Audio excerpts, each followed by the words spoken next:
Hi guys! In this video, you're gonna learn how to use ChatGPT for SEO marketing.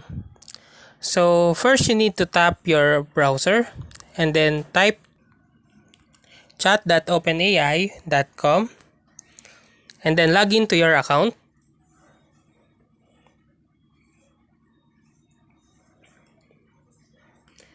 And then after that, you can type create a list of unique and attention-grabbing blog posts and title for an affiliate marketing blog. Then tap or enter. And in here, ChatGPT will answer those questions.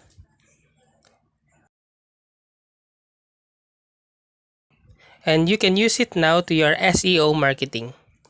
So that's how to use ChatGPT for SEO marketing.